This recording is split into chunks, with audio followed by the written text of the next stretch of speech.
जी नमस्कार, मैं चौहान पीएन प्रताप शिक्षक दल पर बिहार सोशल मीडिया चैनल से आप सबका स्वागत करता हूं। आज मैं बिहार के बहुत ही ज्वलन समस्या भरी दर्द भरी 34,540 कोटि के शिक्षकों की कथा लेकर हम माननीय सर्वोच्च न्यायालय के प्रख्यात अधिवक्ता और दुख दर्द समझने वाले गरीबों का मसीहा कहे जाने वाले माननीय हमारे आकर्षण आदित्य जी हमसे मुखातिब है और बिहार के 34,540 कोटि के शिक्षकों की उम्मीद इन पर टिकी हुई है और बड़े ही संघर्ष करके नियमित बड़े सक्रिय रूप से इस केस में अपनी भूमिका अदा की है और एक परिवार की तरह जुड़ गए हैं इन शिक्षकों के लिए लड़ने के लिए और इन्हें न्याय दिलाने के लिए आप सदा प्रयासरत है। मैं इनके मुख से अपने 34,500 कोटि के जो सुप्रीम कोर्ट में मुकदमा चल रहा है, मैं चाहता हूं कि माननीय हमारे अध्यक्ष आकर्षण आदित्य सर क्या कहना चाहेंगे इन शिक्षकों की उम्मीद के विषय में। जी नमस्कार आप सब लोगों को। और आज जो है इस विषय पर जो ये केस सुप्रीम कोर्ट में लंबित है उस पर काफी विस्तृत चर्चा हुई, कई पहलुओं पर चर्चा हुई। जैसा कि आप में से कई लोग इसमें वाकिफ होंगे कि इसमें जो है 4 SLPs जो है यहाँ पर पेंडिंग है, जो इसमें टैग्ड है, जो सब साथ साथ ही चल रहे हैं सुप्रीम कोर्ट में। उसमें जिस पर्टिकुलर SLP में मैं रिप्रेजेंट कर रहा हूँ वो Ashfaq Ahmad versus state of Bihar है, Ashfaq Ahmad and others versus state of Bihar. ये जो मसला है ये अगस्त के महीने में जो प्रोसीडिंग्स थी, जो सुप्रीम कोर्ट की डैशबोर्ड है उसमें अगस्त के महीने में ये लिस्टेड दिखा रहा था ये मसला। लेकिन इंसिडेंटली ऐसा हुआ कि अगस्त में ये मैटर सुनवाई पे आ पाता उसके पहले एक अर्ली हियरिंग की एप्लीकेशन जो है वो चीफ साहब के कोर्ट में लगाई गई थी और उसमें चूंकि वो मसला चीफ साहब के यहाँ अर्ली हियरिंग के लिए लगा, चीफ साहब ने उसको अभी अपने पास ही लंबित रखा है, उसमें उन्होंने कोई निर्देश नहीं दिया है। उसकी वजह से समस्या ये हुई कि जो मसला डैशबोर्ड पर दिखा रहा था अगस्त में लगा हुआ कि tentatively likely to be listed था,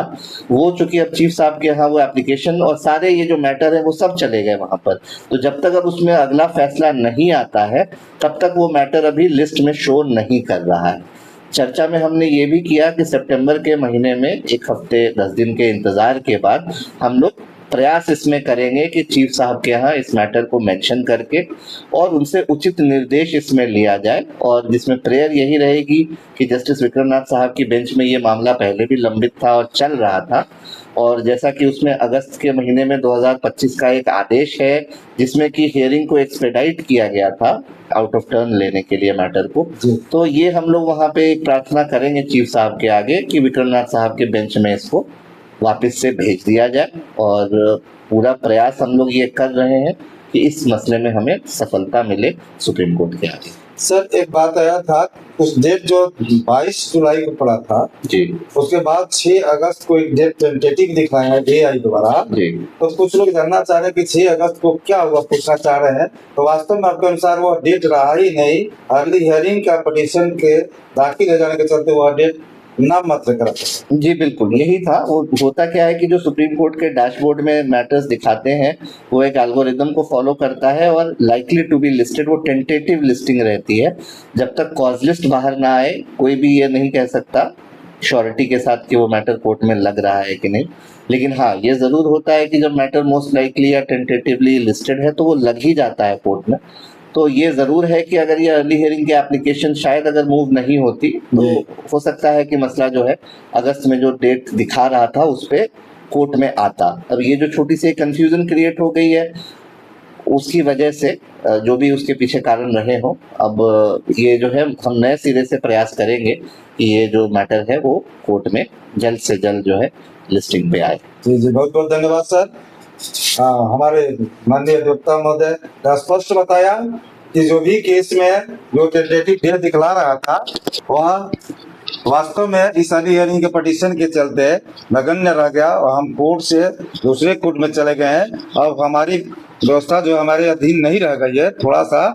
कोर्ट के चीफ जस्टिस के आदेश का इंतजार करना ही होगा हमको, तब जाकर अगली प्रक्रिया में एक समय अवधि है जिसके अंतर्गत हम उससे पहले थोड़ा नहीं कुछ कर सकते, उसका इंतजार कर रहे हैं और उस समय को पूरा करते ही निश्चित रूप से हमारे देवता महोदय ने बताया कि हम लोग मेंशन करके और उस कोर्ट को पुनः अपने मुख्य धारा में लाने का प्रयास करेंगे। बहुत बहुत धन्यवाद सर। और हमारे साथ सभी मित्र संगठन के पदाधिकारी जुटे हुए हैं। माननीय अशफाक अहमद जी हैं, हमारे वरीय प्रवक्ता जो हैं धीरेन्द्र कुमार सिन्हा, उपाध्यक्ष हमारे हैं जयराम सिंह जी, और उप महासचिव संगठन के हमारे माननीय राजीव कुमार जी हैं, हमारे वरिष्ठ उपाध्यक्ष संगठन के श्री जगमोहन सिंह जी हैं, और मैं खुद ही चौहान प्रिय प्रताप प्रदेश महासचिव आपके समक्ष खूब बरू हुआ हूँ और आपको ये अपडेट आज तक का आपको बताया। अब पुनः हम लोग आगे प्रयास कर रहे हैं कि हर तरह से आपकी लड़ाई को एकदम दिशा में ले जाएंगे और विश्वास दिलाते हैं कि भगवान का भरोसा है, भगवान अगर रह चाहें तो सबकी खुशियां बहुत जल्दी वापस लौटेगी और हम लोग सफलता लेकर यहाँ से लौटेंगे। बहुत बहुत धन्यवाद।